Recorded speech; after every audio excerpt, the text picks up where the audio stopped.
هتقول لي هزيمة كبيرة جدا جدا جدا. 7-0 كتير كتير كتير اوفر كتير.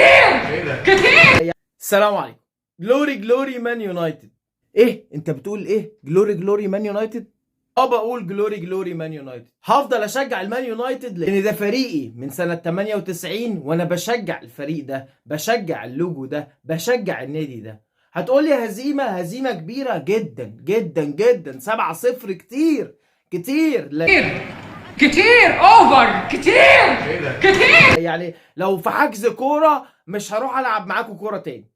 هات لي بقى اي حد في الدنيا، هات عم خالد الكهربائي اللي انا كنت عنده امبارح، نساله كده تتوقع نتيجه مانشستر يونايتد وليفربول كام؟ هل مين يكسب؟ ايه اللي يحصل؟ هيقول لك ان كان نتيجه، وكل جمهور ليفربول وكل الناس اللي بتشجع ليفربول او واقفه ومتعاطفه مع محمد صلاح بتقول ان النتيجه هتبقى 60-40. يعني ممكن ان مانشستر يونايتد يكسب بنسبه 60% وان ليفربول تكسب بنسبه 40%. طب تعال نشوف ايه اللي حصل النهارده. واللي حصل النهارده حاجه غريبه جدا، بس انا هقول لك مش ببرر والله العظيم، ولكن هقول لك حاجه بسيطه جدا. ان انا بلعب 4 ماتشات في 10 ايام. 4 ماتشات ازاي في 10 ايام؟ انا عندي يوم الخميس اللي قبل اللي فات كان برشلونه في دور 16 مهم جدا، ماتش صعب جدا، وبرشلونه فريق بيلعب كوره حلوه. رحت لعبت نيوكاسل اللي عامل تدعيمات وعامل سيزون ولا اروع بالنسبه لنادي نيوكاسل، وكان هيموت ويكسب البطوله دي بعد 56 سنه ما كسبهاش، ولا 65 سنه ما كسبهاش، واجي اكسبه واخد البطوله بتاعه الكاس الرابطه.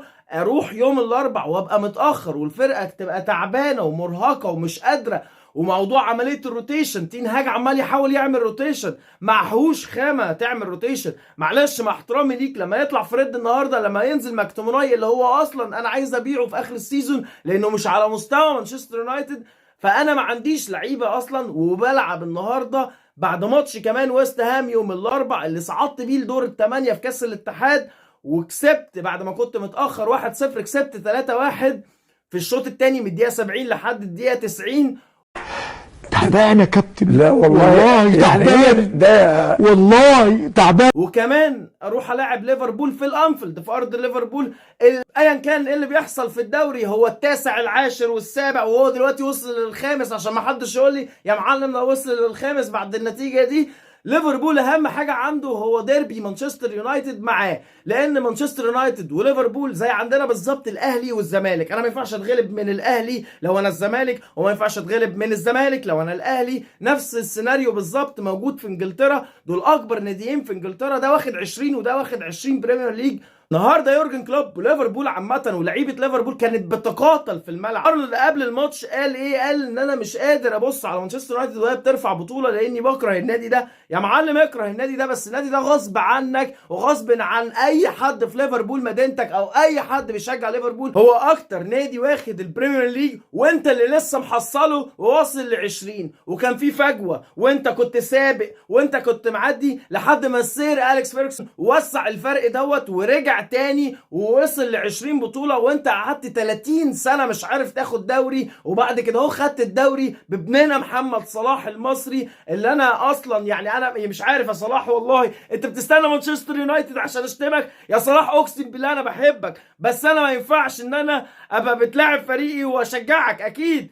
فانا النهارده للاسف غلطت في محمد صلاح، لان هو السنه دي بيقدم موسم هو اقل موسم ليه، اقل موسم لمحمد صلاح. اي نعم جايب اجوان كتير، اي نعم مبروك عليه انه بقى الهداف التاريخي لليفربول، مبروك عليه انه بقى الهداف التاريخي لماتش الديربي، ولكن محمد صلاح بالنسبه لي النهارده كان عدو. محمد صلاح انا ما كنتش بشجع محمد صلاح، الناس على القهوه، الناس في كل التلفزيون بتقول محمد صلاح صلاح صلاح. شابوه يا عم محمد صلاح، بس انت بتلاعب مانشستر يونايتد. هتقول لي بقى يا معلم ما انت مواليد مانشستر، ما انت مولود في مانشستر، هتسخف عليا، هتبعت لي على الواتساب، هتقول لي مش عارفه ايه 7 كتير 6 كتير. يا عم انا معاك ان 7 كتير، ولكن احنا النهارده بنلعب بدني صفر، فرقه صفر، فرقه ضايعه، فرقه خالص خلصانه. 4 ماتشات في 10 ايام، مش قادر يجري، اللعيبه مش قادره تجري. ماركوس راشفورد بيلعب وهو مصاب، الماتش اللي فات كان مصاب اصلا وما نزلش، ونزل لما كان مغلوب. فرقه ما عندهاش اصلا سكواد، فرقه لسه بتتبني. تين هاج لسه بيعمل فكر، تين هاج لسه بيقدر يوصل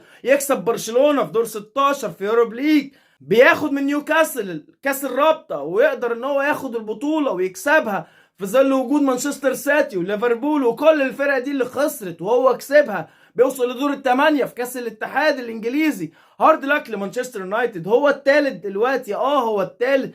احلامي وطموحاتي قبل البطوله دي ان انا اوصل بس تشامبيونز ليج عشان اقدر اجيب لعيبه واقدر اعمل فرقه كويسه انافس بيها السنه الجايه على البريمير ليج. انا عارف كويس قوي كمشجع مانشستر يونايتد ان انا مش هقدر اكسب بريمير ليج. ما تقوليش ان انت داخل يا معلم وانت منافس. كل الناس دلوقتي واقفه عماله مانشستر يونايتد خسر، مانشستر يونايتد خسر. لا يا حبيبي، مانشستر يونايتد ما خسرتش. مانشستر يونايتد النهارده كانت ميته. مانشستر يونايتد النهارده ما فيش بدني، صفر لعيبه ميته.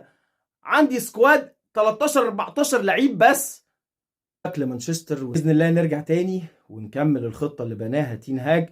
يا تين هاج انا عايزك تركز شويه، يا تين هاج يا اداره مانشستر يونايتد، يا اما تدعموا الفريق ان شاء الله في الصيف اللي جاي باذن الله، طبعا ما عندناش فرصه غير كده، او ان انتوا تمشوا وتغوروا في 60 داهيه عشان انتوا خربتوا النادي، وصلتونا ان احنا بنلعب ب 13 14 لعيب مش قادرين. اللعيبه بدنيا واقعه النهارده، مش قادره تجري ولا تجاري. فريق ليفربول اللي انتفض وكسب، ومبروك لمحمد صلاح الجوائز الكتير والارقام الجميله اللي حققها النهارده.